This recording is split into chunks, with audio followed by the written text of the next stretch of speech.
we would be doing this or that. This or that. This stands for something. We use this when something or some person is near us. And we use that when something or some person is far from us.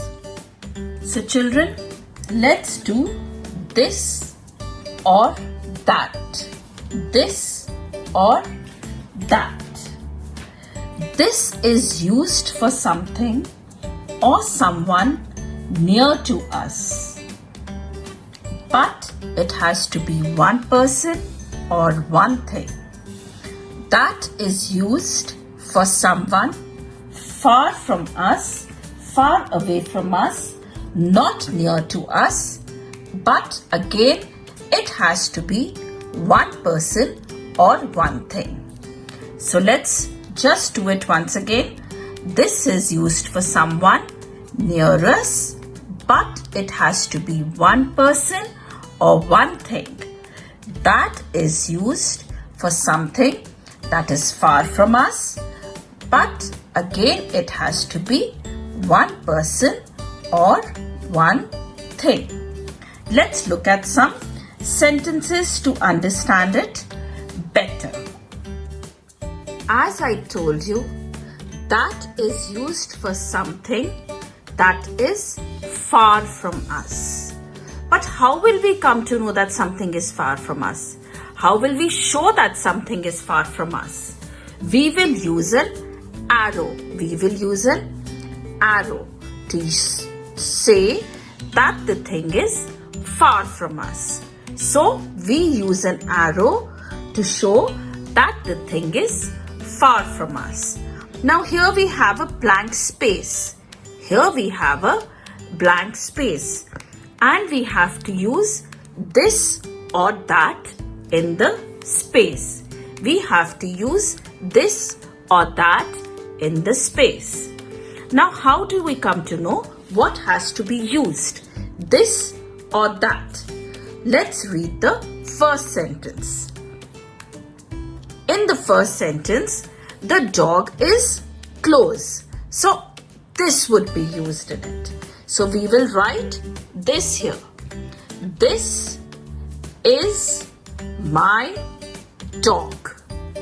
This is my dog. And in the second sentence, we would be using that, because I told you that where there is an arrow, it means that the thing is far from us. Now I would be placing the dog here. So it means that we would be using that because there's an arrow. It means that the thing is far from us. Now let's read the sentence. That is my dog. And there's an arrow. It means that the dog is far. It means that the dog is far. So this is how we would be doing the concept of this and that.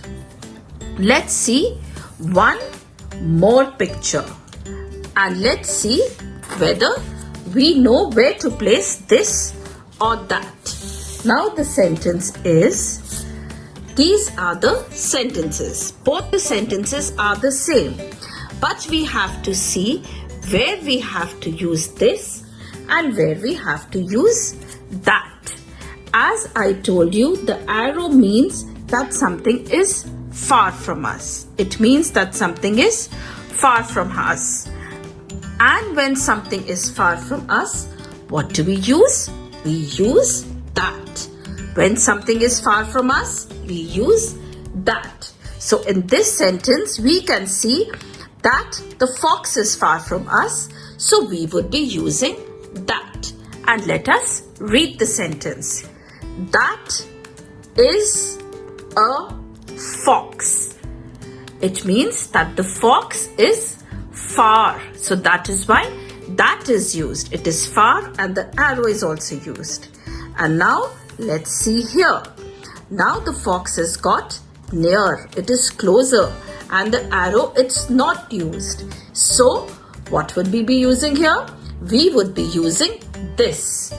This is used when something is near us. So now let's read this sentence. This is a fox. So this is how we use this and that. This is something close to us. That is something far from us. So do practice this and that.